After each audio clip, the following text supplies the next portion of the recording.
Namaskar and welcome to NFL Masala. I'm your co-host Anant.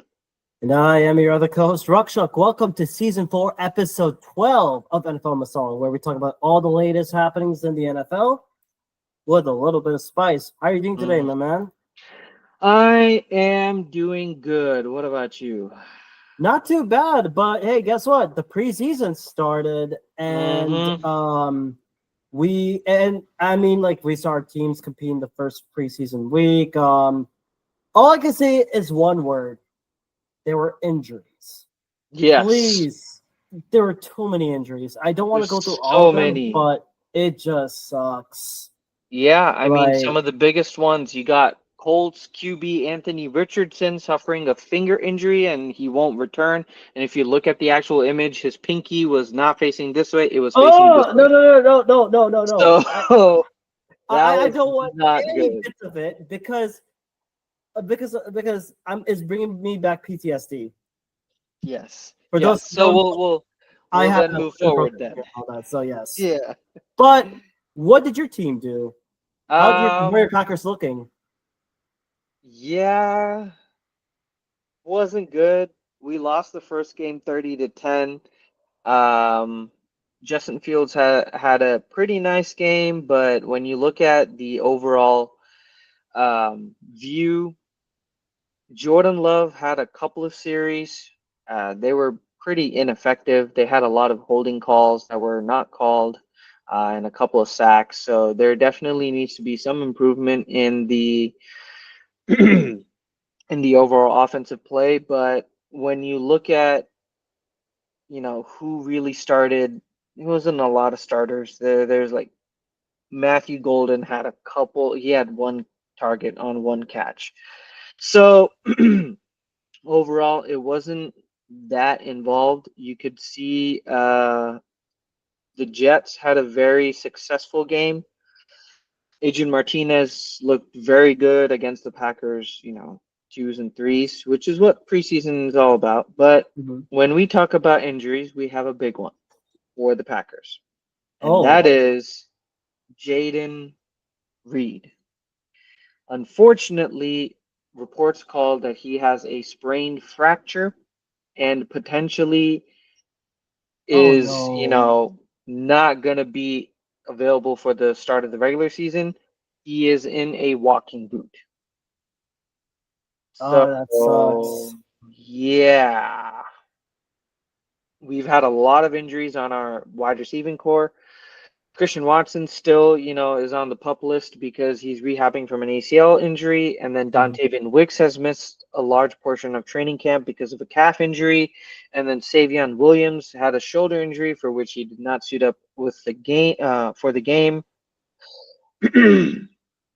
And for the rest of preseason, we won't have Nate Hobbs, who has a knee injury, and Xavier McKinney, who has a calf injury. So, yeah, this was fantastic.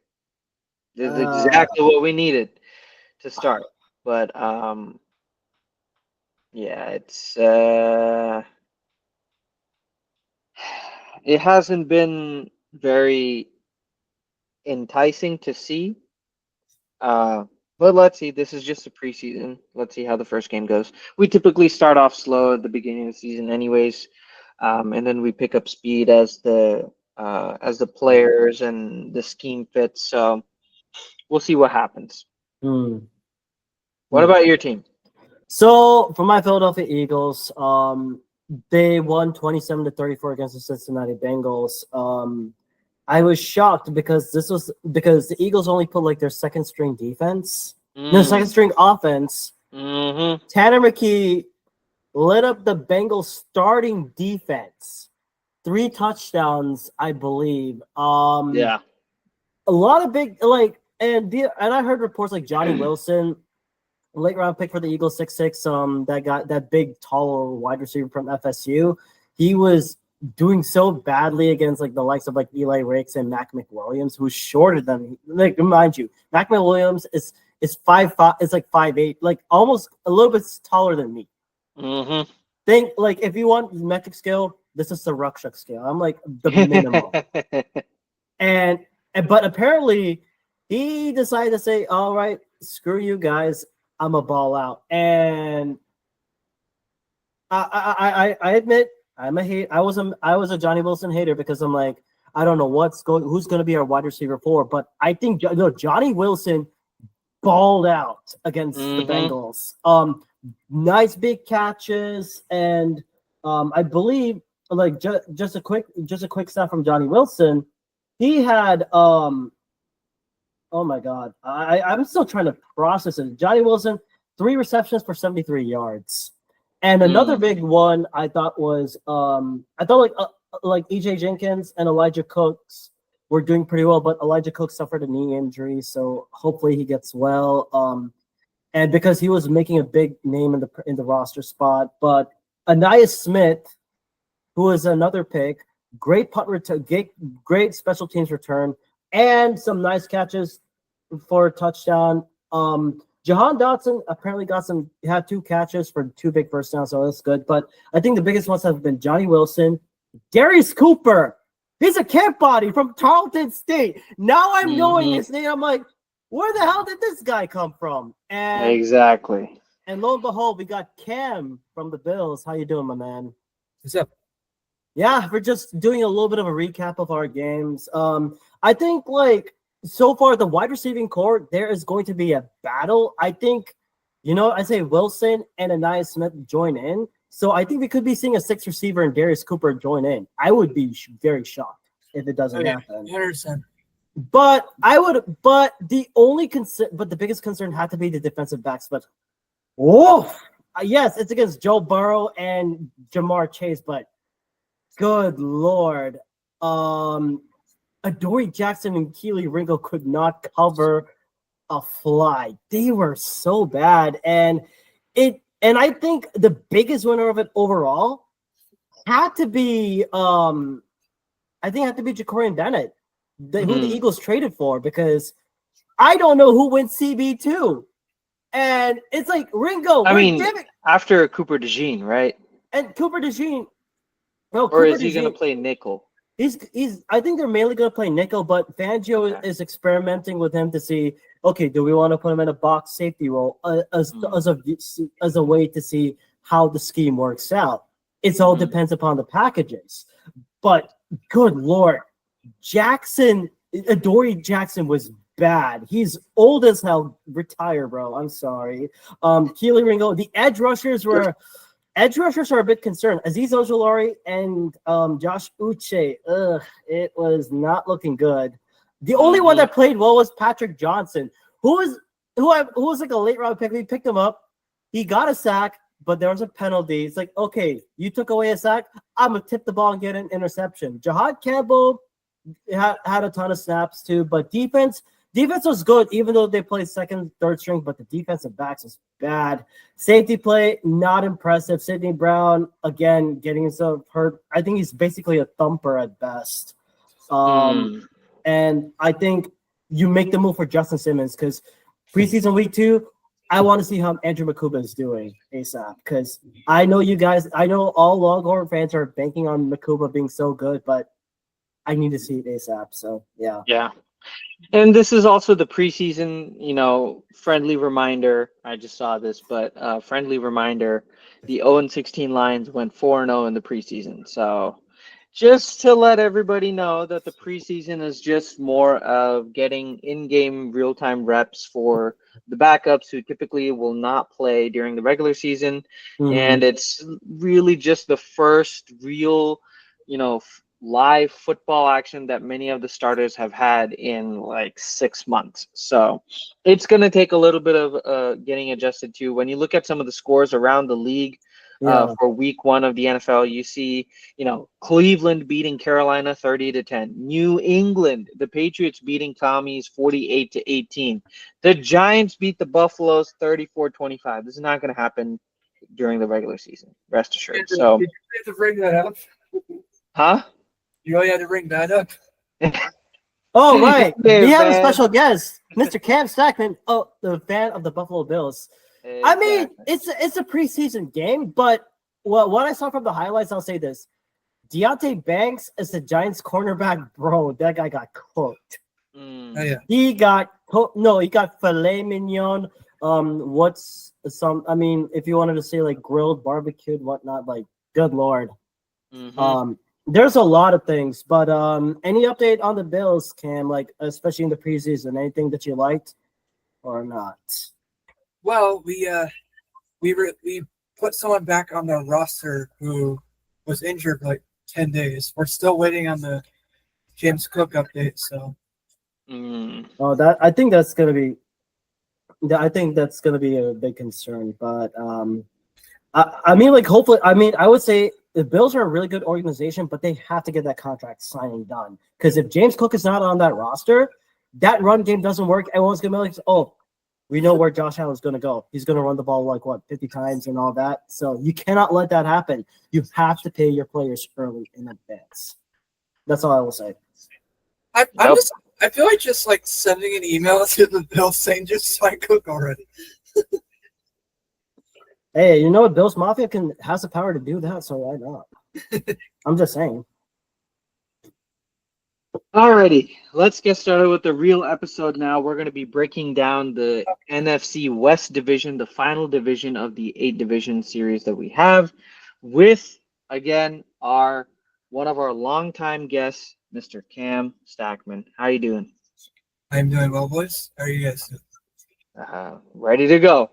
Doing good, Ready man. to go. So, your thoughts on the 2024 Rams season? I thought, I honestly thought they were in a bit of a slump like they were after the Super Bowl, but actually, after signing Nakua, I thought, you know what, this could be a big improvement for them. And I said, oh, it's like Stafford gets new weapons. Cup is still a little healthy, but he's not exactly the same as he was during that historic 2021-22 season. But he's up. And look at him now. Look what you've done, McVay. You drove Cooper to Seattle. Like, what the fuck were you guys thinking? Yep. That is true. And like just to add on to Cam's point, like yes, the Rams did have a very slow start. They basically went 1-4, injuries. But after that bye week, you win 9 out of the 12 final games. I think that's a success. And winning the NFC East, I think back to back, and a much more improved defense. So I think like having a 10-7 record. Records are it's like numbers are like somewhat the same, but I thought they did pretty good. They were. Yeah. Anything else you wanted to add, Ken? Well, I just want to point out during the game against Philadelphia, they improved a lot as a playoff contender. Same with like during that game against my guys. I thought that honestly, that was really stressful. 2-point game. Like Jesus. I mean, Josh got the most in fantasy points that entire week. Like 51.9 points. Right, but like that Rams defense. Yes. Let's say 2 names I can think of, and no, they're not. And no, the names does not include the words Aaron Donald, Jared Verse, and Braden Fisk.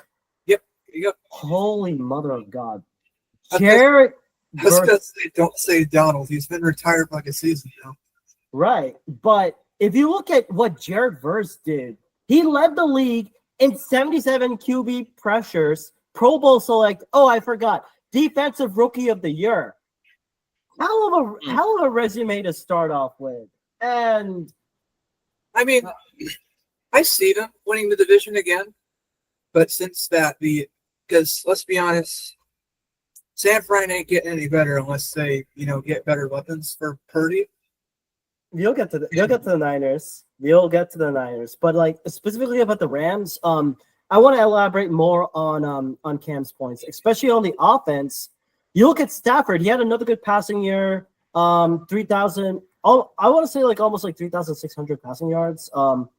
3,000, almost 3,800 passing yards, 20 touchdowns, 8 interceptions, despite having injuries with the wide receiving core and Cooper Kupp not being like 100%.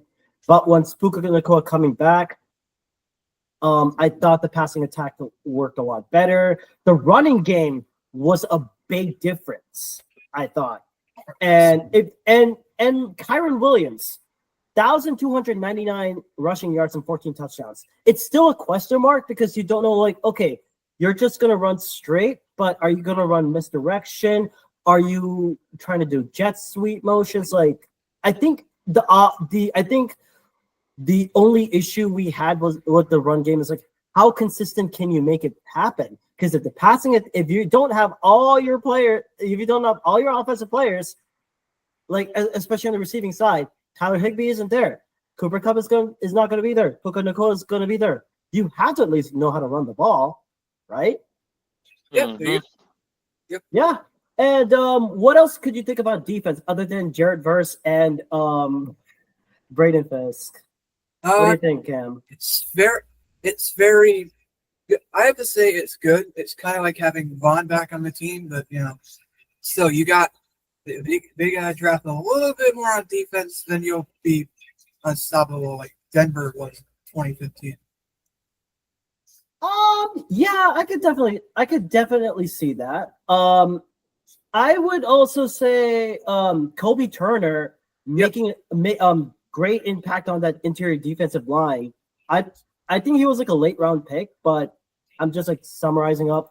And secondary, I still think that's where some of the issue was, because against the pass, the Rams defense was not too good against like any pass heavy attacks, especially and I think that's where they need to improve on, especially linebackers. Just about. And with this being said, what did they do in the off season? What did they do during this off season? Let's they signed Devontae Adams. That's one thing. Oh yes. Huge signing for their offense. Letting go of Cooper Kupp and replacing him with Devontae Adams, who, might I add, is on a better trajectory, I would say. Right? Yeah, honestly, I just want to make a point. I honestly thought the whole signing Devontae was a punch in Rodgers' face, but and they let Cooper go. So, but in the end, I kind of see him doing good things with that. Right. Yeah, I mean, Tay Adams is a bit younger than Cooper Kupp, and Cooper Kupp was just coming from an injury as well, coming off of an injury. So I think having Devontae Adams is going to really spruce up that offense even more. And think about it. They used to be playing against each other when Devontae was with the Packers and Stafford was leading the Lions. That is true. Now they're on the same team. What do you know? And I think like a lot. And another good re-signing I saw was Ahkello Witherspoon. Like that guy has been like a consistent secondary, like a cornerback role. Not good, but consistent. Like consistent good. And another one I thought which was underrated was like Poona Ford. Poona Ford being your defensive tackle, you pair a veteran like him next to Kobe Turner and Braden Fisk, and God, that pass rush is going to be even more insane. And you see why I'm in this kind of like and I mean DJ Humphries as well. Yeah. No, go ahead. No, I'm gonna save my thoughts for the end. Yeah, and I also liked the DJ Humphries signing. I think they were able to get him for like a lot of what I see are like 1 year rental deals, but these are very important positions. You take a guy like Quessenberry and Humphries, especially in the offensive line. Cameron, as you've been on any NFL Masala podcast episodes, what is the one thing that we chant about? Build through the trenches. I have the foggiest idea right now. It's building the trenches, brother. It's all good. Yeah, they're just building trenches. You got to dig the hole. You either got to climb out, or you just got to, Yes, those are the trenches we want football teams to. Definitely. I thought like the Coleman Shelton signing, that was interesting. You get him from Chicago, so I think that was good. But the biggest extensions, of course, pay your QB, Stafford, restructured, and Kyron Williams. He recently got himself a nice pay, 3-year, $33 million Your thoughts on that extension? Good for a running back. That's the Stafford signing a 2-year deal. Good move. Mhm. Garoppolo, he could use some more playing time. If Stafford gets injured, I definitely think that Jimmy G will take the spot and he can improve himself because, yeah, he has a champion, but he's been on the bench the whole damn time. That is true. And we're like saying we're waiting on like, okay, Jimmy Garoppolo is gonna win us a Super Bowl. Wait and see. It's like it's kind of like I don't know. There's like a meme of like a guy saying like just wait and see, and then the next image is him in a skull. Now So, like that yeah, would be go ahead. that would be like the 2017 Eagles again because they had Carson like the first couple of weeks, and he tore his ACL. Then Nick Foles took over and won him a championship. Yeah, I think like, and again, it's because of like all the adjustments that we see. But let's talk about the players that were gone. You mentioned it, Cam. What was the one that we wanted that we have to talk about? The one that surprised me the most was Cooper going to Seattle. I knew he was a free agent, but I didn't think he'd go to a division rival. I thought he would go like to the Jets or freaking Jacksonville. Like Jesus. Oh my God, we got breaking the market our news, and apparently Okay. Abhishek is trolling at the moment. Wait, what? Eagles, yeah. Apparently during the inline practice right now, Pro Bowl guard Landon Dickerson suffered an apparent lower leg injury during tonight's training. Taken off the cart. Oh no, no! Super Bowl's gone. Okay. Yeah. Oh. I said the Eagles were not going to the Super Bowl, man. Yep, you Damn made it happen. You willed it into existence. You know what's funny? I was actually watching a live stream of someone broadcasting the Eagles training camp, and I got the text from Rock Shot saying, "We're starting. Get on." I'm like, okay. Mm-hmm. Yeah, Mhm. that is So bad news. Oh, and Landon Dickerson is up apparently from BLG. He went down what needed to be an injury, but I just hope that he gets better. Oh my God. Yeah, I mean Just he's one of the just best guards continue. in the league. Someone continue for me. I have to be in mourning. Yeah, I guess we can finish off with what your expectations would be, or we could go through the draft, Cameron. But yeah, when you look at their draft, right, they didn't really have a first round pick. I think they had traded it away. like my take on the draft, Terrence Ferguson on tight end from Oregon. Good move. I've seen Oregon play. They know what they're doing. They know defense and offense. But, Mhm. I think Ferguson earned a spot in the NFL, but he may need to take some time in the preseason because they did beat the Cowboys. So I mean, Yep. Who doesn't beat them these days? Have you seen them lately? Exactly. Yeah, They're like undefeatable. definitely a great pick, but I would say one of my underrated signings pickups I thought was Josiah Stewart, edge from Michigan. Adds depth to that pass rush, and by the way, they also lost an outside linebacker, and he can also play outside line. He had 14 sacks in his last 2 seasons at Michigan, where he lined up as an outside linebacker. So pairing him and Verse not only plays edge, he also played outside linebacker too. So I'm like, yep, there you go. You got something to work with. I would also like to point out because Josiah Stewart and Ty Hamilton, both back-to-back champions. Big 12. Oh shit. Oh shit. Ty Hamilton, that was a good one. National champions. They were smart signing an Ohio guy. Yeah. Oh my goodness. Just hope there's no beef between them because the rivalry's ugly. That's like the only college football game I watch. Well, Yeah, gladly they're both on the defense, so it's not like Yeah. they're going to be competing head on in practice. They're No. actually going to Mhm. be working together, so that's going to be fun. That'll be fun Hmm. because All right. we Yeah. all Michigan and Ohio guys don't get along. So Hmm. Hmm. Yeah. But And, yeah, oh yeah. god, and, Go and with ahead. that, there were like a couple of coaching changes. I'll briefly go through it really quickly. I think the biggest one had to be Nick Caley, who's a tight ends coach. He left to go to the Houston Texans. As as OC. Joe Wilkins, who was a linebackers coach, goes for the Pats. He comes in as the pass rush coordinator. So that defense under Chris Shula is going to be a lot better. But I also saw I think like Michael Floor is still with the Rams, right? I would say. Hmm. And I would also mention looking at their offensive, yeah, Michael LaFleur is still there. I mean, like as long as their the two main coordinators were there, that was good.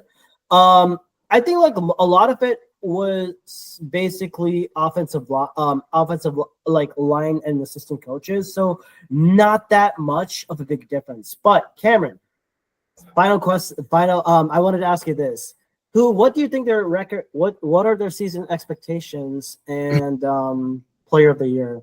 What do you think it is? I think season expectations. Keep that O line going. Keep Nakua. Keep having Nakua. Shit, what's that word? What's that word I'm looking for? Keep. Fuck, I don't know the word. It's okay. Keep it consistent. We can Keep- help you out on that. Keep having Nakua develop more, and he'll be a offensive player of the year at some point. Mm-hmm. And my final record prediction for them, I see at least 11-6. And player of the year, I'll see either Nakua or Stafford, depending on what their strategy is. So Yeah. just gotta keep that O line. So you're saying 10-7 again? I said 11-6. 11-6? Yeah, 11-6 can be a good height. What do you think, Anand?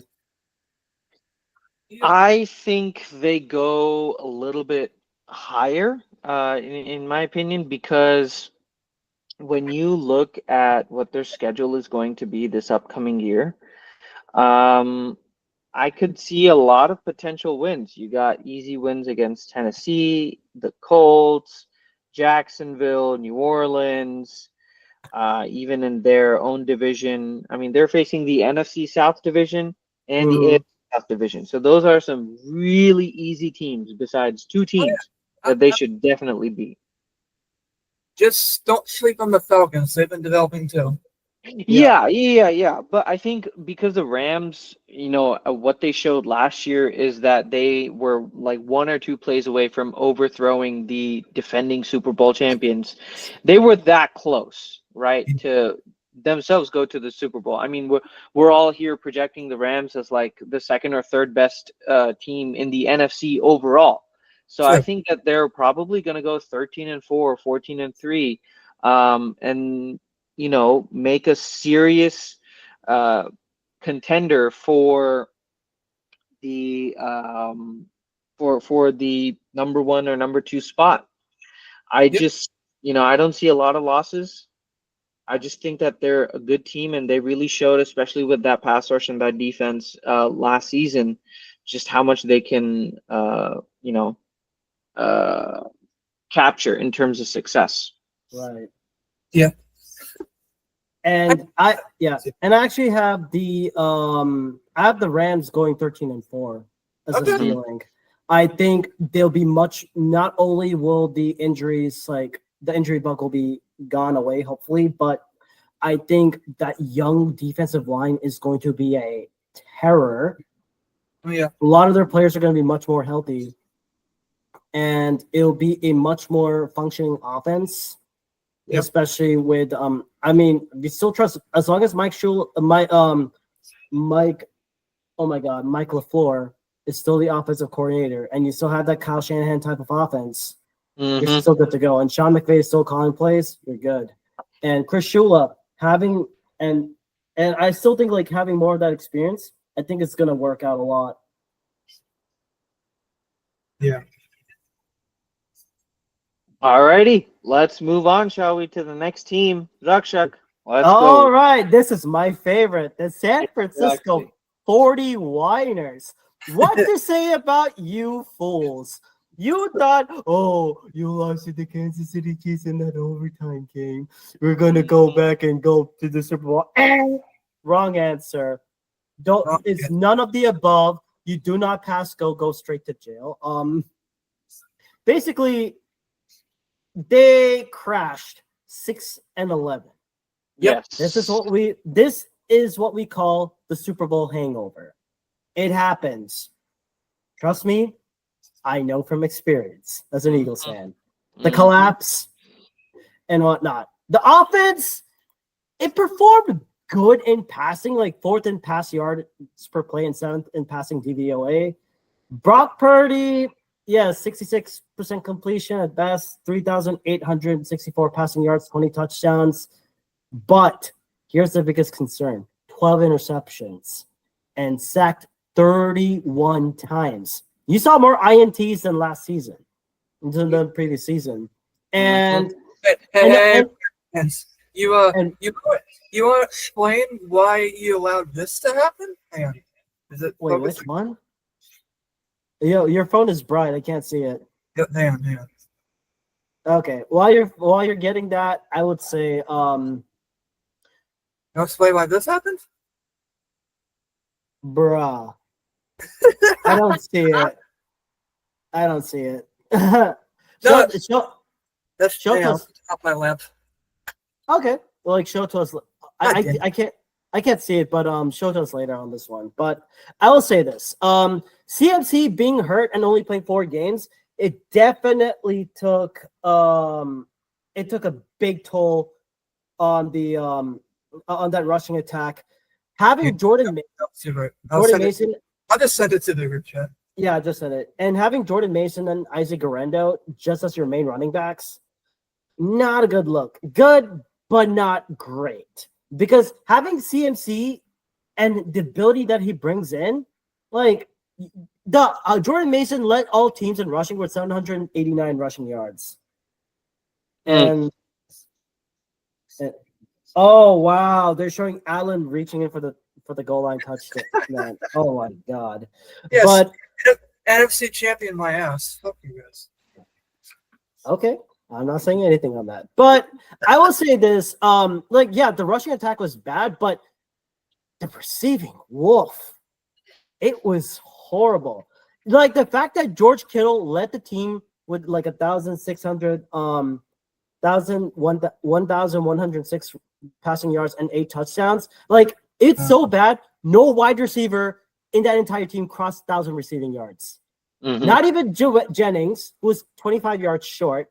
Not even Debo, Ricky Pearsall, and Ayuk. Those 3 alone. This cannot be your entire offense relying on Kittle. Yes, CMC is hurt, but you have to change it up. And and I will say this, like the defense wise, flashes, but nothing but flashes. But you had no consistency and you gave up on the big plays. Any defensive coordinator will eat you they will be frustrated, and that's a fireable offense. They were 31st in red zone, they were 24th in third down offense for allowing one of the most, and they were 31st in red zone percentages, allowing 68.4% opposing red zone touchdowns. Yep. The defensive line, they had injuries and inconsistent production, but yes, you not having the tools ready enough to generate just a basic 4-man pressure, that's going to hurt your secondary. Diamador Lenore cannot be your only guy. Hufanga cannot be your only guy. I know he got hurt, but I know that they had injuries, but Fred Warner and Nick Bosa literally had to do everything. Those were the only 2 silver linings. So it was so bad. I'm not going to talk more about the Niners, but let's go about their recap. But before I go on, anything else you wanted to add, or? I don't think so. What about you, Anand? Yeah, I mean, I feel like the injuries caught them again. Are they the most injured team in the league? They were one of the most. Right? Yeah. It's like this is an issue for them consistently. And when you look at teams that face a lot of injuries, well, what's one way for them to, uh, you know, replenish or not replenish, but have insurance against a lot of injuries? Well, that's having good depth. And Mhm. where do you get depth? Typically through drafts. And when you look at their past drafts, they've hit on a couple of good players, right? Especially some of them down the board, like Talanoa Yeah. Funga, and all of them. But it hasn't been a lot of consistency in terms of overall success in their depth, right? They've hit on a couple of starting players, but not a lot of good depth. So this is one thing that I think goes pretty underscored in terms of why the 49ers are kind of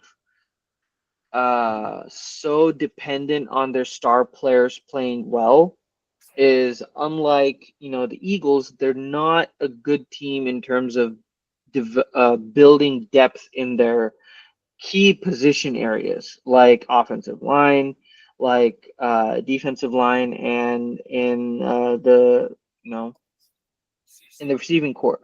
But now, when you look at their current injury chart, right, Mhm. these are the amount of players who have some injury, just some injury, who are listed as questionable, right? Isaac Guerrero, Jordan James. So those are your RB2 and RB3. Then you look at Brandon Ayuk, Jawan Jennings as your wide receiver 1 and 2. Then you look at Kyle Juszczyk. You then look on the defense. Michael Williams, their first round pick, questionable. Kevin Givens is questionable, who's their interior defensive tackle. Jordan Elliott, again, defensive tackle, questionable. Yetur Gross Matos is out. Then you look at um, their entire secondary is listed as questionable. Bernardo Green, Jair Brown, Malik Mustafa, Diamador Lenoir, and Upton Stout. They're all listed as questionable. So Mhm. overall, they have at least 15 players who are listed as questionable, meaning they either uh, overstate the extent of the injuries or they just have a very, very bad strength and conditioning coaching, team unit that can reduce the amount of injuries and improve the recovery time. Um, so I don't know. It just seems like a consistent issue for them. Mhm. I think like that has to be the key. But they did make a couple of signings in the offseason, but mainly 1 year, 2 year deals. I think Luke Farrell, they're Hmm. from the Jags, 3 year, 15 million. Mac Jones, backup QB. They did resign Kyle Juszczyk and who else? Patrick Taylor, but not that much happening, to be honest. It's like I found out they signed Eli Apple and they let go of Eli Apple. So it's a death taxes and someone signing Eli Apple and cutting him up because he cannot do anything. Hmm. Demarcus Robinson got signed for a 2 year deal. So I thought that was a good underrated signing. Extensions that I saw is Fred Warner.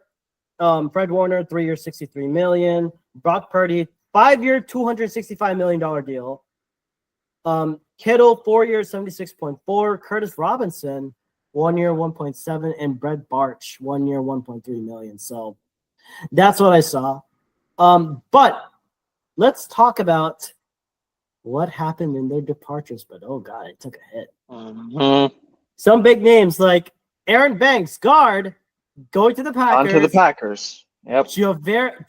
I thought another couple key pieces. Charvarius Ward to the Colts, Hmm. Javon Hargrave to the Vikings, Jalen Moore to the Saints, but two big ones: Talanoa Hufanga and Dre Greenlaw. Those two were like the biggest defensive They were your two pieces. defensive cornerstones, Yeah. and you let them, and they're gone to Denver. Leonard Floyd, who I thought had a good bounce back year, he's with the Falcons. I think Malik Collins, Elijah Mitchell, and Charlie Heck, those were gone, and Josh Dobbs, the astronaut, and Nick McLeod and Rock Ya-Sin, Demetrius Flanagan-Flowers as well. So these were some of the big ones, and of course, who they also traded with the Philadelphia Eagles. The Philadelphia Eagles gave them Bryce Huff, the guy who couldn't do jack shit. In return for a 2026 fifth round pick, which is conditional based on performance. So I'm happy with that. Yeah. Fuck you, Huff. But let's quickly go through the draft. I think some of the big names I really liked was we have to talk about. I think the Mikael Williams pick, edge. I thought they would go Jalen Walker. I honestly thought they would go Jalen Walker, but just to find a way to like pair up with Nick Bosa. But I'm guessing they went with a different Georgia back. But yeah, I don't know about this. And I mean, like in like a wide nine deep, like I would say he had 14 sacks in 3 seasons, but sack production not being there, that's a gamble.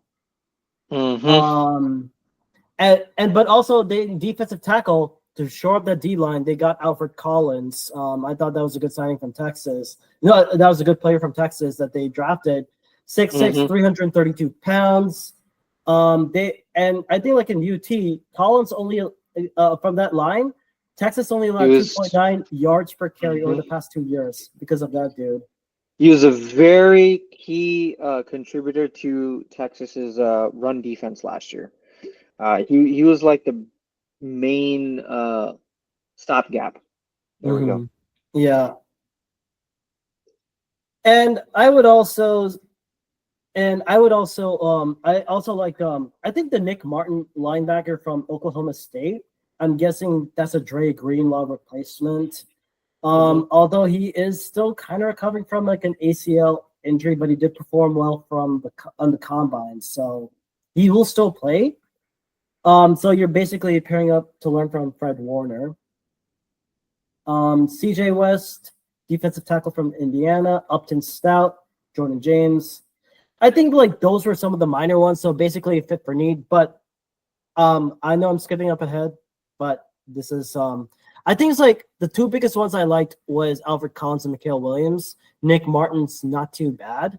I think they filled on like how much can we fill up on the depth because of injuries, and that was the game plan general manager John Lynch went with. But the biggest thing in the coaching staff, they rehired Robert Saleh, who was fired from the Jets, and yeah, I thought good.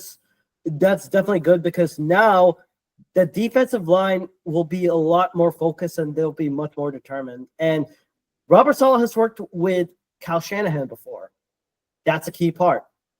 Brad Boyer hired as a special teams coordinator, and this is an interesting one.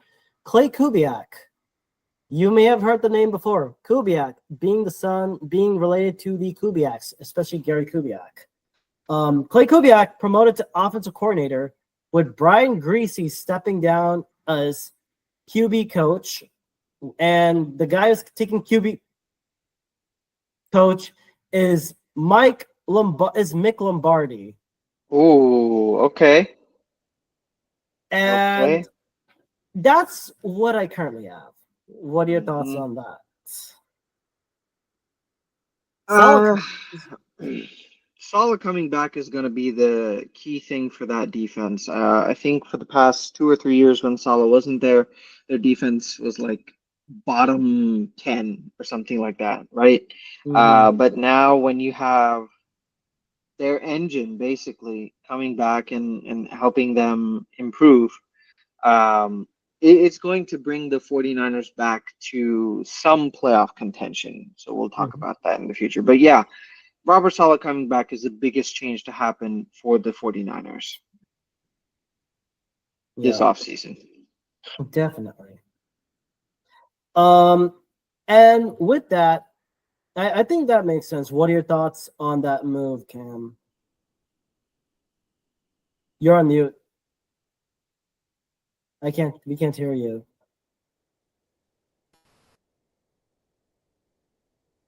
Nope, still can't hear you. Well, we'll get back to you on that later, but I think okay. So with that being said, I think here's my record for the here's my prediction for the Niners. I think the Niners will bounce back. I think they can go 12-5 as a ceiling if everyone's spending healthy and their offensive production is a lot better, especially with CMC coming back. But I trust the offense will be much more refined. Defense is going to be so much better, especially with Bob Saleh. And my Shandar Play of the Year, Ricky Pearsall. I think he takes over as wide receiver 1. Brandon Ayuk coming back from injury. It's going to be slow for him, but I say Ricky Pearsall, he'll take over in the second year. Okay. I kind of agree. I think Ricky Pearsall is going to become their wide receiver 1 more close to the end of the year because Juwan Jennings is a good gadgets, player for them. But I'm pretty high on Ricky Pearsall, so I do agree with you on that one. We'll see how that offense looks like, especially with the amount of injuries. But let's see what happens now to the next team, the Sea Chickens. 2024 was a good year under a new regime. They still had a new defensive-minded head coach, just like with Pete Carroll for the longest time. And now, this past year, they tied with the Rams for the last wild card spot. But unfortunately, their strength of schedule could not beat out the Rams because they had a better strength of schedule than the Rams did. So the Rams faced tougher opponents than what the Seahawks did. So even though they tied at 10-7, the Rams had that division spot. Sorry, not wild card spot, but they had the division spot, and the Seahawks couldn't get into the playoffs. But in my opinion, in a lot of people's opinion, this was really year 1 of a multi-year retool. Right. You had Geno Smith, who we thought, surprise, surprise, but who we thought was going to be an important player for them. But unfortunately, it turns out, sorry, we'll get into that in a little bit. But sticking back to their 2024 season, when you look at their overall success, it was kind of middle of the pack, which explains their 10-7 team, 10-7 record. I mean, they're a good team. They've got some good players that you can really find excitable, like Jack Jigba. You've got Kenneth Walker as a running back. You have I'm pretty excited about Jaron Reed, who's still there, but he's an older veteran. But I'm more excited to see Devin Witherspoon and to see how he improves as well, along with Byron Murphy, who had a pretty decent performance last year. It wasn't too excitable, but we'll see in season 2. So they have some good players. They've been drafting pretty decently, but I don't know. This past year, it was, again, year 1 of a multi-year reboot, a retool. So when you look at their offensive performance specifically, it was like top 20-ish, but barely. It was a decent performance, but maybe the reason why they were not top 10 is, when you look at the reason why you don't have a top 10 offense, you look at some of the usual suspects, right? Number 1 suspect you look at is quarterback. Why? Because a great quarterback can still take you to a top 10 offense without having the best supporting cast. I mean, you look at Josh Allen. He doesn't necessarily have the best supporting cast, but consistently the Bills rank as, a top 10 offense. So um, when you look at the usual suspects, quarterback, and then, in my opinion, offensive line, right? That matters a lot more to real life offensive success than almost any other position except for quarterback.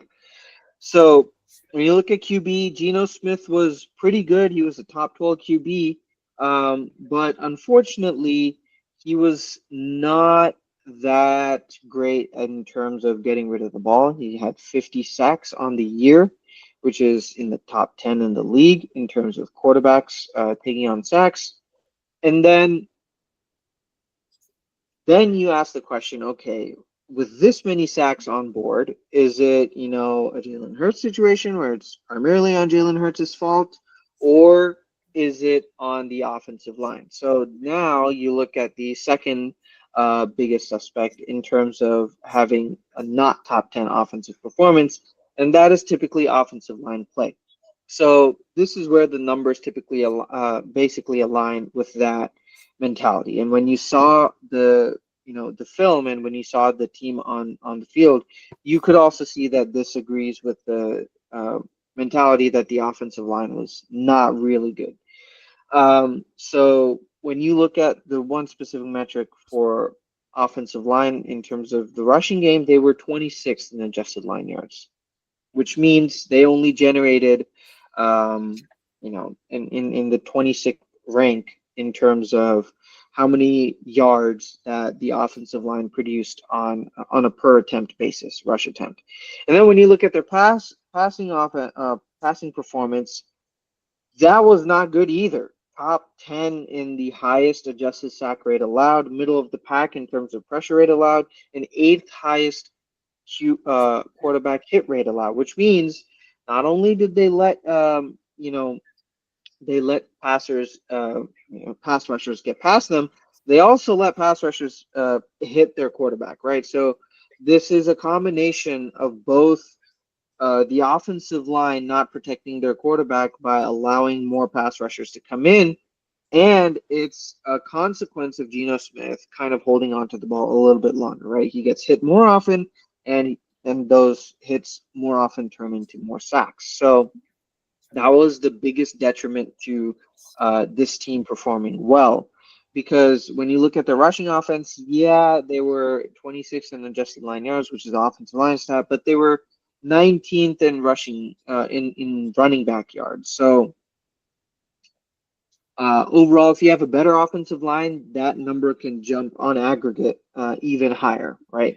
Like when the Eagles had Miles Sanders, did we say that Miles Sanders was a top 10 running back? Maybe for 1 year, but the next year they still had a good rushing offense, but it was more like the offensive line having a better performance, right? So a good offensive line, at least a top 15 offensive line, can really, really elevate both aspects of your offense, especially the running game. So when you look at maybe why this offensive line was not very good, that is when you take a look into how many games their star offensive line played. So their starters, the left side of the offensive line, Charles Cross, 24-year-old, second year, starting left line side tackle for Geno Smith. He played all 17 games. He was pretty good. You look at Laken Tomlinson, who is an older guard. He played all 17 games. But then you look at the entire right side of the offensive line. Center Connor Williams, 9 games. Anthony Bradford, right guard, 11 games. He was also a rookie. And Abraham Lucas, right tackle, 7 games. So when you look at why was their offensive line really bad, well, their entire right side of the offensive line had long-term injuries. So that created a lack of consistent performance because you didn't have consistency in who was stepping up to the plate. And, having really good offensive line depth is something that's incredibly, incredibly important. So not having good depth, having a lack of consistent performance because of the injuries, all culminated into having bad offensive line play, which then regressed the rushing performance as well. So it has that negative feedback loop, right? When you don't have good offensive line depth and your starters get injured, that means that you now have inconsistent performance. And when you have inconsistent offensive line performance, you typically have blown calls or blown reads that really affect every single play, whether that's a rush or a pass play, and that has a cumulative effect on the entire season. So the main reason why, TLDR, right? The main reason why their offense was not good, bad offensive line play. And I'll get into this in a little bit, but they did make some efforts to rectify that. Now, let's switch gears and talk more positively about the defense. Well, they had a good defensive head coach who proved he was good at creating a top 10 defense. Who would have thunk it, right? But when you look realistically and dive deeper into the numbers, yes, they had the 12th highest ranked rushing defense in terms of DVOA, 10th overall, and 11th against pass. But when you dive deep, it's very inconsistent in terms of the different types of runs that they faced and the success that they had. Like sometimes, I think, in terms of outside zone plays, they were very bad at defending outside zone plays, but they were kind of good against certain other plays. So when you look at their entire performance, pretty inconsistent in terms of rushing defense on all levels, right? Whether that's the D line, whether that's the second level, whether that's the secondary, on all levels, it was pretty inconsistent in terms of performance. But the best aspect about this team was their pass rush, surprisingly. Fifth highest sack rate and fourth highest QB hit rate, which means got the QB on the ground and they hit the QB to create, turnover worthy plays. So this is exactly what you would want from a pass rush, right? Get the opposing QB on the ground, create chaos for the QB.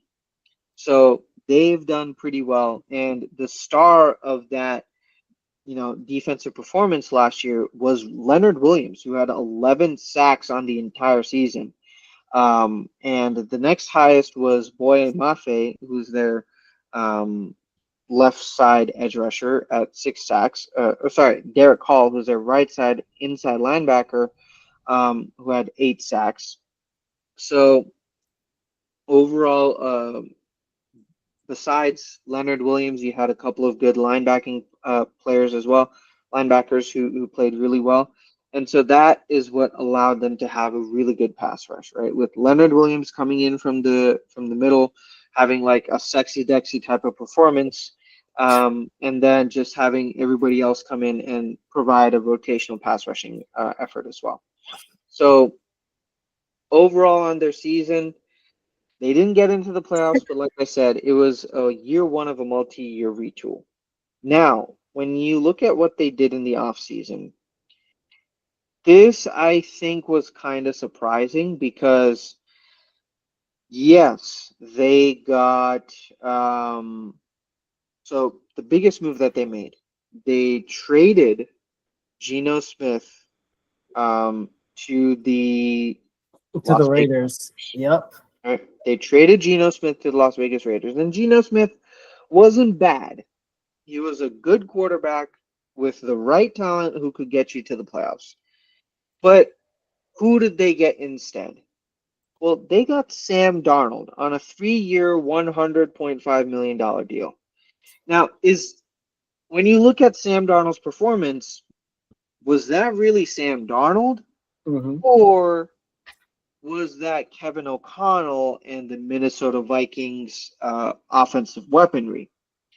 I think it's more the latter, right? It wasn't Sam Darnold who was himself propelling the Vikings to the playoffs. It was that entire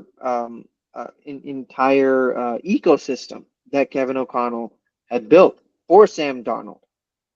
I mean, you guys would agree on that, right? Oh yeah, 100%. So I'm not sure why they're paying, Sam Darnold after that performance, especially when you look at the playoffs. It was not the greatest playoff game and playoff performance that he had. Let me pull that up for a second. Oh no. Okay. But yeah, when you look at the playoffs, when you look at who the Vikings faced, they faced the Rams, right, in the wild card game. 27-9 is what that final score was. And when you look at how Sam Darnold had played, it was not good, right? It was very inconsistent, very under pressure, he was not good. And regardless of what Kevin O'Connell was able to produce, he took on. I think he It was saw not a ghosts good again. performance. Yeah, 9 sacks that Sam Darnold took. And, again, this is not the greatest offensive line either, right? We just talked about how this offensive line gave up a lot of sacks on the season. Yep. So you're replacing Geno Smith with arguably a worse Geno Smith in Sam Darnold. So I don't really see Sam Darnold as a successive franchise QB, which they signed him for. It's not like he's Baker Mayfield, right? No. So I was really questioning this move. I think they probably should have stuck with Geno Smith, see what happens in year 2 of this rebuild, because he's already built chemistry with those wide receivers, um, and other offensive weaponry. Let's see what else he has to show, right? Mm-hmm. They also got Cooper Kupp on a 3-year, $45 million deal. Pretty decent deal for a veteran receiver of Kupp's caliber. And another underrated signing, they got DeMarcus Lawrence from the Cowboys on a 3-year, $32.5 million deal. So I'm just clapping for that because I love that move. exactly. And between Lawrence and Parsons, where Right. is that? So from like a defensive perspective, they were making some good moves. They got DeMarcus Lawrence to add more pass rush presence, especially for from the edge perspective and from or I guess from an interior D line perspective. We'll see which whether they run a 3-4 or 4-3. They extended Jaron Reed on a 3-year, $22 million contract, which is really good because he was one of their primary potential run stuffing D tackles as well. They re-signed Ernest Jones, inside linebackers, on a 3-year, $28.5 million deal, and they re-signed their punter, Michael Dixon, one of the best punters in the league, to a 4-year, $16.2 million deal.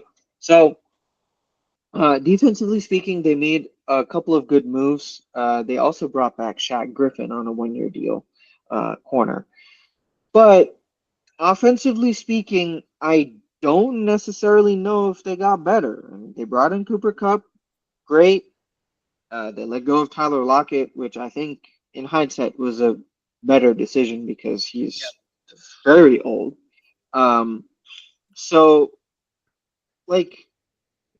technically on paper, they're getting better, but realistically, did they actually get better? We don't know. I think they more or sorry? Yeah. I think they more or less had replaced like for like in terms of players. Now, in terms of free agency, it seems like they just replaced like for like. But maybe the reason why they got Sam Darnold on that contract was based on what they did in the draft, and they had a lot of picks in the draft. They had a first-round pick, they had 2 second-round picks, a third-round pick, 3 fifth-round picks, a sixth-round pick, and 3 seventh-round picks. So they had a lot of picks to build up the depth. And number one, their first-round pick, they got Gray Zabel, the best, one of the best guards in the draft. They hit a home run pick there. And then in the second round, they got Nicky Minwari, a very versatile safety who needs a little bit of improvement in pass coverage, but that's exactly what you have in a head coach, McDaniel. But so that was a really good, Nicky Minwari had a 10.0 on Raz. I think he broke like one of the athletic records as well. So Oh you yeah. have a uber athletic, versatile, kind of raw safety who could move different positions in the secondary. So we'll see how Coach McDaniels is going to improve, is going to utilize him. And another underrated pick they got was Elijah Arroyo, tight end from Miami in the second round, to be their, potentially starting tight end for the future. And, you know, the move that they made for the offseason that could potentially uh, propel them to the future was Mhm. drafting a quarterback in the third round. Do you remember Mm. when they did that before? The Seahawks? Yeah, Shoot. I don't remember. I think it was like drafting Russell Wilson. exactly. In the third round. Yeah, So this year they draft Jalen Milrow. Again, a not Jalen very Hurts, Jalen Milrow. yes, from Alabama. Very athletic, extremely fast from a running standpoint for a QB. A fantastic arm, not exactly the most accurate, and that's where development happens. But hey, you got him in the third round. If he works, he works. If he doesn't, he doesn't. He's a third round QB, right? When you look at quarterbacks in the third or at the end of day two or at the beginning of day three, you're primarily looking for their traits and Mhm. more so their athletic traits, right? Otherwise, if they had really good football IQ and good other quarterback traits, they would have gone earlier. So uber athletic, but kind of raw quarterback in the third round who they think could be developed. Now, another selection that they got way down in the seventh round was Damian Martinez, running back out of Miami, in a very deep running back class. I think he's going to be a good RB2 behind Kenneth Walker. Or I think he's going to replace potentially Zach Charbonnet. I'm really high on Damian Martinez. He's got that like power back type mentality as well and build. So when you look at their draft, you could really see that they went heavy on um, offensive depth. Only, yeah, only two of their draft picks, a second round pick and a fifth round pick, were defensive focused. So they went defense in free agency and they went offense in the draft. Now, I still think they should have retained um, uh, Geno Smith. I really don't think they should have replaced Geno Smith with Sam Darnold. I just Mhm. don't think Sam Darnold is going to be any better for them, especially for this year. Right? They went 10-7 with Geno Smith. They still Right. could have had the same exact draft strategy. Well, not the same exact, because some of the picks that they got were from Geno Smith, but from the Geno Smith trade. But they could have had a very similar draft strategy in drafting Jalen Miller in the third round without having to sacrifice on a good to a potentially top, uh, you know, 10 quarterbacking performance. Mhm. Now, this leads me to their coaching changes, and one of the biggest changes that they made from an offensive standpoint is they hired Clint Kubiak to The replace Kubiaks are Ryan getting Grubb. paid. Exactly, man. It's all about connections. So Mhm. Clint Kubiak comes in as the offensive coordinator to replace Ryan Grubb. I think it was a good move to get Oh, Clint Kubiak. Now, 100% good. Clint Kubiak was also the offensive coordinator under Dennis Allen for the Saints last year. So, I think you like know, I think like Kubiak will get a lot more opportunity. Like I'll say this, Kubiak will get a lot more. He will have a lot more to work with because the Saints offense, it was just Kamara and insert random wide receiver. With the exception of Rashid Shaheed whenever he's healthy. mhm. But I think like Kubiak's I think Kubiak will definitely have a bit of an upgrade, especially, I mean, getting JSN, Cooper Cup, and a much better running back room. It speaks for itself. Mm-hmm. So yeah, I don't know. In terms of their, like, so this is what's going to lead me to their overall season expectations. Mm-hmm.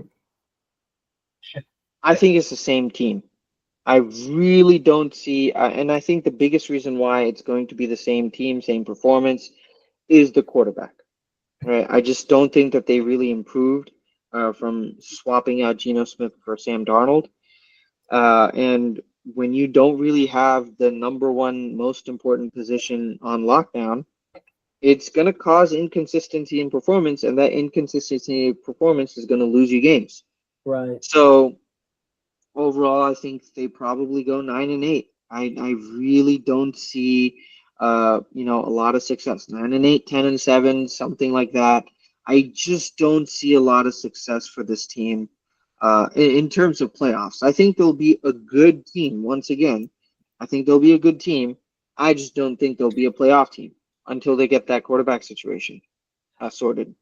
Or they hire an elite offensive coordinator in, just like how Sam Darnold had with Kevin O'Connell.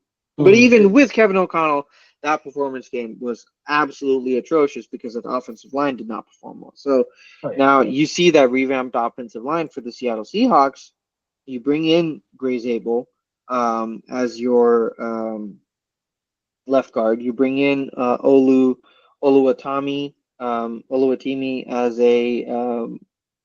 as your starting center. Anthony Bradford is still there, right guard. Abraham Lucas is still there as your right tackle. So it's still a pretty young but still kind of unproven offensive line. So we'll see how that performance shakes out. It's just a lot of questions up in the air, and I just don't think that they've answered them this offseason. I think I think that's definitely a fair assessment. We're expecting a lot more. It's like the Seahawks could have done more, but I think they just did the average. Like it's not the bare minimum, but it's like they did average at best. So I agree with you on this one. Yep. And finally, my Chandler Player of the Year is going to be Jason. I mean, there's no surprise here. I think he's going to be number one on the team in terms of targets, and in terms of touchdowns, and in terms of yards. And overall, I think it's going to be top 15 in the entire league for all of them. I think Clint Kubiak is going to find ways to get the ball in JSN's hands. Yep. Now that they don't have DK Metcalf. Oh yeah, that was definitely the big one, and when that trade happened. But, yeah, I agree. JSN is going to be. It has to be a Chandler player from the Seahawks.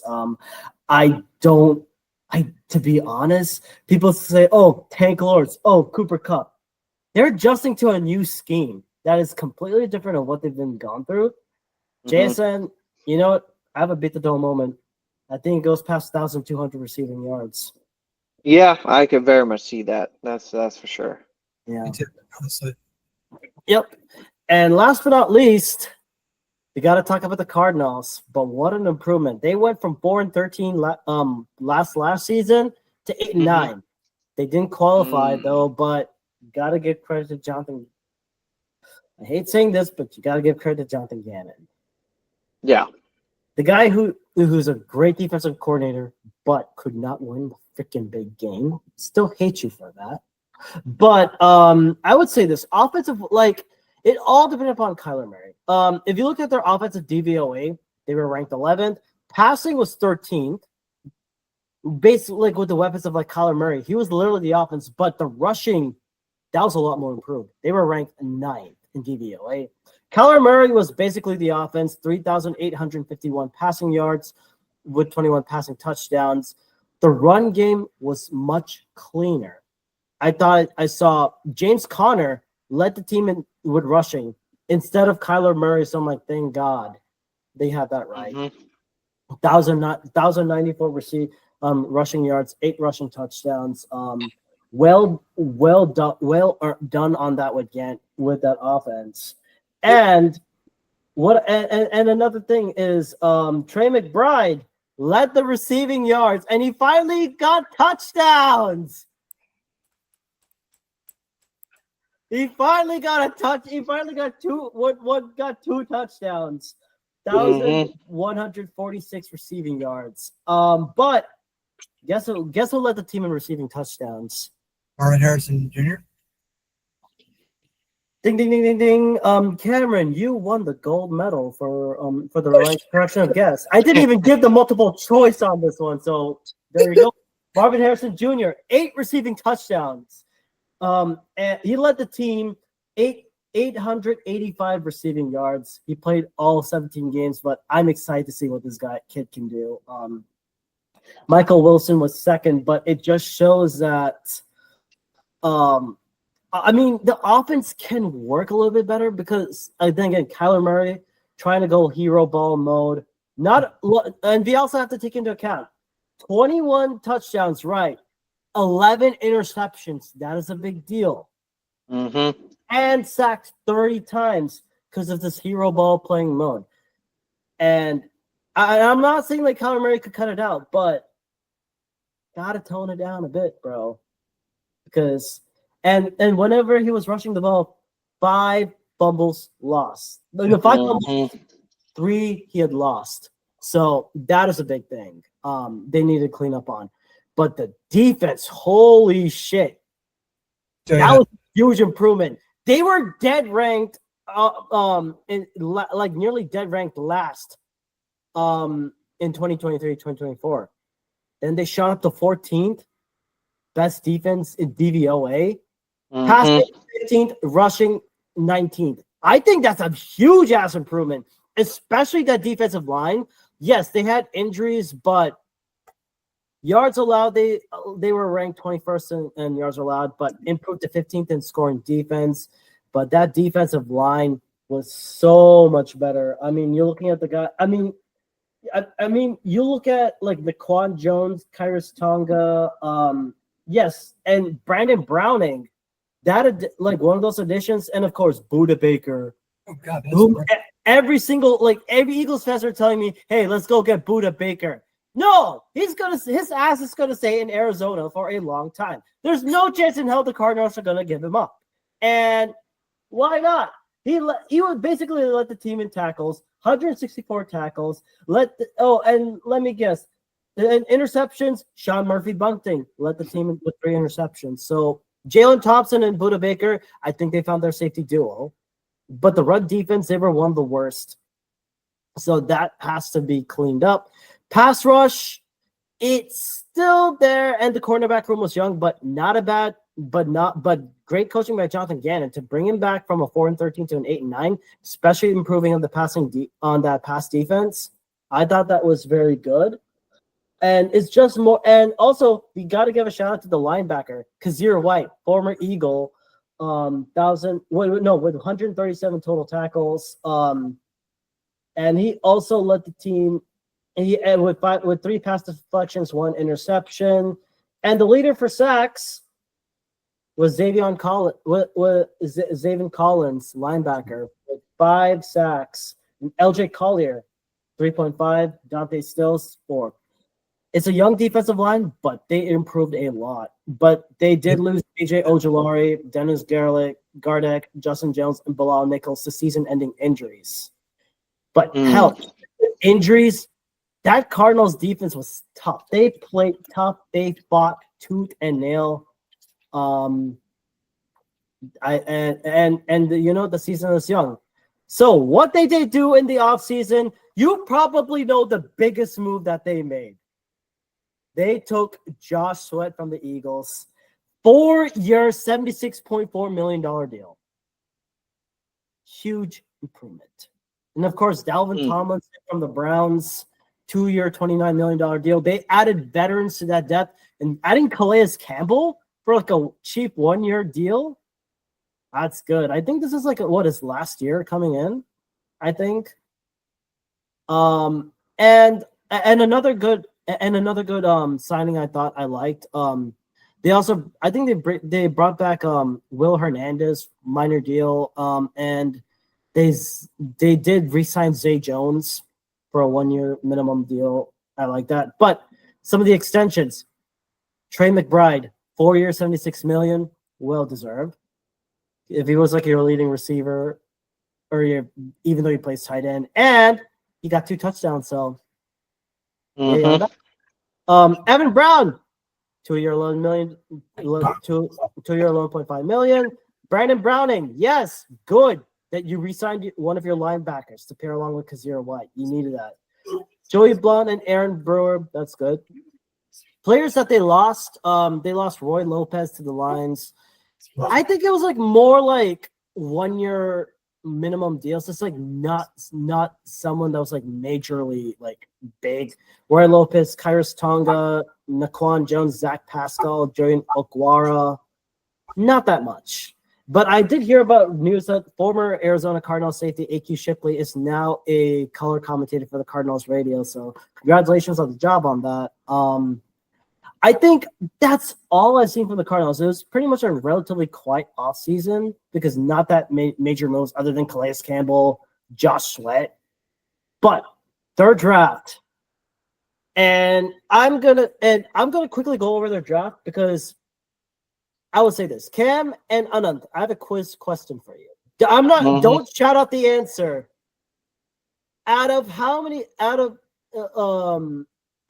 Out of 7 picks, literally 7 picks, how many of them were on defense? Ooh, for the Cardinals? Yep. Take a guess.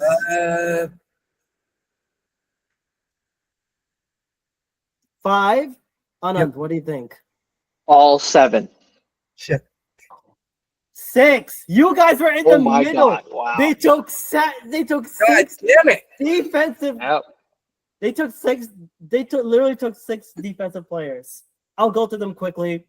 Pick number 16. They went with Walter Nolan, that big boy from Ole Miss. Mhm. God damn. You pair him up with double. That's enough said. Like, he's basically going to shut off the running attack. Any run defense, just improve on that. Another good signing, round 2. I thought this was a steal, getting Will Johnson from Michigan, who thought was supposed to be the number 1 corner going in, but because of injuries, he dropped down to 2. But if he's healthy, he could be CB1. And guess what? Guess who he gets to play with on the opposite side? Marvin Harrison Jr. Remember, you guys are on the same team. Don't go if it's Michigan versus Ohio State. We want none of that. But they might actually go against each other because one is a wide receiver, one's a cornerback. So that practice is going to be heated. But I think it's gonna. But you know what? Iron sharpens iron. That is a tool. And defensive tackle Jordan Birch.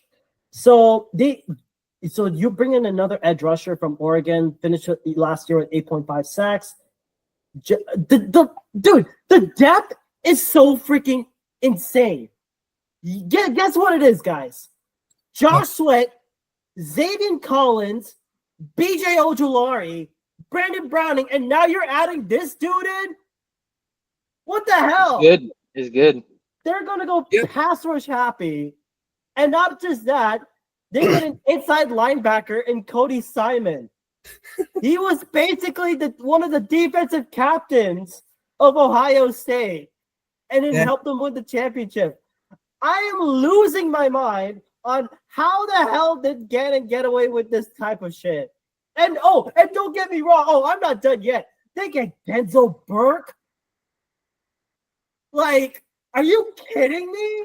An incredibly depth cornerback room. We're not done yet with adding defense. We'll just go full freaking ultra on this shit.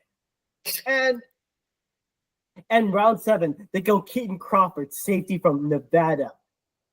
You got Buda They've been Baker. drafting really well, I will say.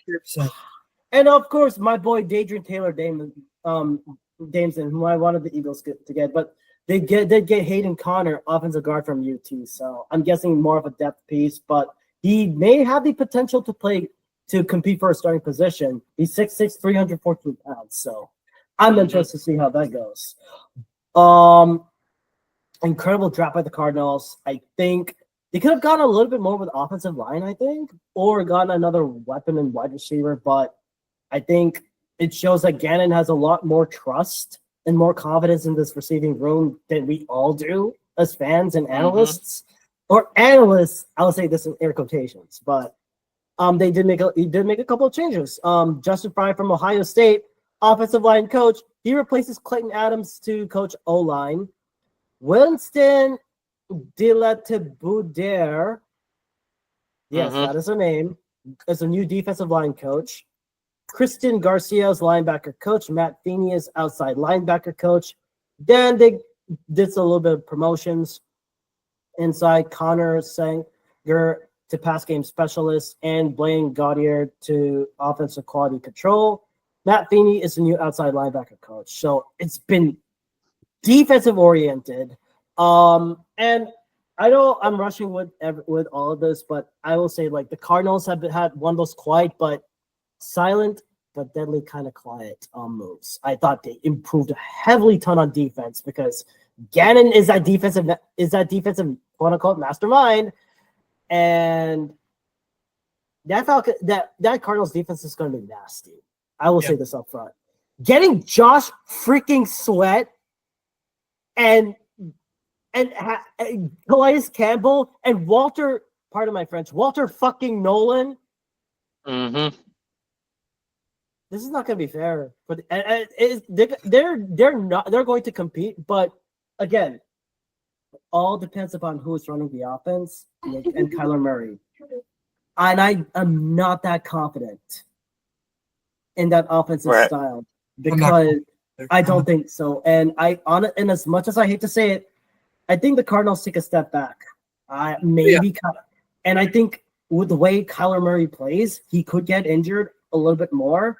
And knowing that the Cardinals will focus a lot more on the run game, I felt that the Cardinals should have gone a little bit more on offense. As much as I love defense, there's another side of it too. You cannot play a complete game without having an equal balance.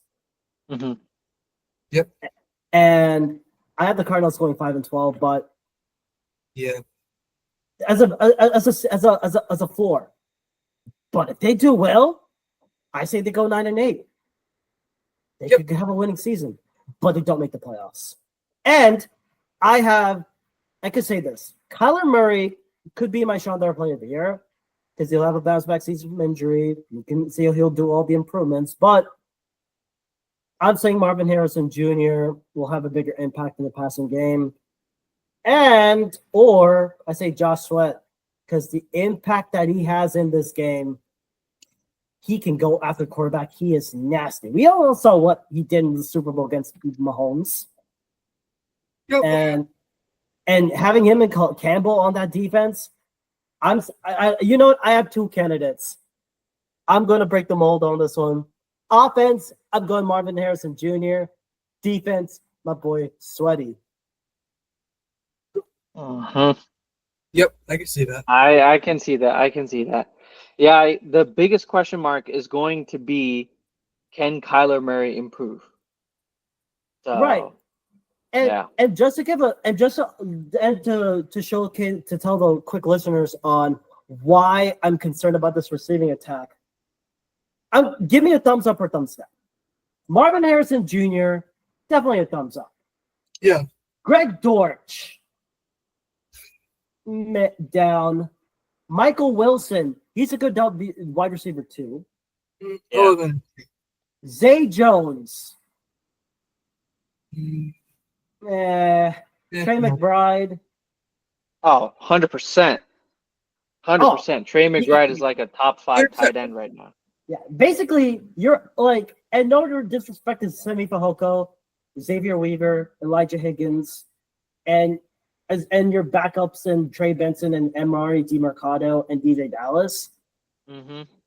I don't think this offense will work with just Kyler Murray running around, along with like James Conner, Marvin Harrison Jr., and Trey McBride. You have defenses saying like, okay, guess what we're gonna do? You're gonna try and do this stuff. We're gonna find a way to stop the run. We're gonna have a linebacker play spy, focus on you, Murray. We can have put our number one corner against Marvin Harrison Jr. because we have full confidence in that. And Trey McBride, we got a linebacker on you. Hell, take Zach Bond as an example. And Michael Wilson, Zay Jones, see if you could beat us with them. Yep. I just don't see this Cardinals offense improving unless they figure out a way. If they fool me and they get to 9-8, I eat my own words. Okay. Yeah, I can see that. Yeah, All you right. said. Yeah. Final division predictions. Cam, go ahead. All right, I got, like I said, Rams 11-6. They'll Mhm. take the division. Mm-hmm. I'll say 49ers. I'll put them at 9-8. Okay. Wow. Whoa. Okay. I'm not throwing shade at you Niners fans. Just hear me out on this one, all right? Mm-hmm. I put the Seahawks at third place at 8-9, so they're a little short of the Niners. I could see that. Mm-hmm. And I'll put the Cardinals in last with 5-12. Yeah. Yeah, We very basically have the understandable. same order for everyone. Yeah, I mean it's a pretty easy division to state, right? I mean, we all have the Rams winning. We all probably have the Cardinals in last place, and you have either the Seahawks or the Niners switching second and third, right? Mhm. Yeah. The overall record is going to be indicative of their, can they stay healthy for the Niners, and for the Seahawks and the Cardinals, it's can the quarterback actually play up to expectations? Yep. What about you, Daksha? I mean, I have a different record. I got the Rams going 13-4. They are competing for the NFC. They'll Number definitely one win their spot. division. I think they're competing for first round bye against Philly and Green Bay. Those are like my three teams that can look into it. Yep. See that? And then I have the Niners going 12-5. I think with the injuries coming back, players coming back from injury, and Robert Saleh coming back as defensive coordinator. Seahawks, I have them going 10-7. It all depends upon which version of Sam Darnold shows up. Is it the one that sees ghosts, or is it the one that had a stellar season with the Vikings? You'll never know. And then I have the Cardinals going 5-12. I mean, I said about the Cardinals. It all depends upon what Kyler Murray and that offense does. Defense, I have no problem with it because Gannon will, yeah. All righty. I have very similar expectations from your end as well. Like you, Chuck. 13-4 Rams, probably 11-6 Niners, maybe like 9-8 Seahawks, and like 5-12 Cards. I think they get rid of Kyler as their quarterback at the end of this year. Whoa! Wow. I just don't think I think he needs to be in an offense that humbles him. I feel like this offense is too centered around Kyler Murray. He needs to not be the star of the show. He needs to be a contributor. Yeah, I can agree. Because you see a lot of distractions from his end. Yeah, don't bring him to Philadelphia. That's all I ask for because they did the same thing with Kyler Murray and Jalen Hurts. I'm like, no, we're not doing this QB factory shit again. I don't want that shit. Don't bring the Buffalo either. We're already fighting for a backup spot because Josh is already a starter. Cam and I are in agreement. We want no Kyler Murray. Kyler Murray's a good player. We want any short people on our fucking offense. All right, that wraps up our episode with the Cam Zinger, as usual. We love it. Exactly. So, Cam, any last words? Fuck you, Giants. How about that? There you go. There you go. What a way to end it off. So thank you guys for coming on to the show. If you guys have enjoyed it, please leave us a review at one of the 4 podcast platforms that we host a podcast on: Apple, Google, Spotify, and Pocket Cast. Or Zakshak. They can also find us on YouTube under NFL Masala. So make sure you like, share, subscribe, and click on the bell icon for notifications. Yep. You can also find us on our social media platforms at Twitter/X, Instagram, and Threads under the under the handle at NFL Masala 2022. All lowercase. That is at NFL Masala 2022. All right. And we're going to hit you with our signature outro. Go Pack Go. For you, Cameron. Bills. Let's go, Buffalo. And fly, Eagles, fly. Take care. Have a good night. Peace.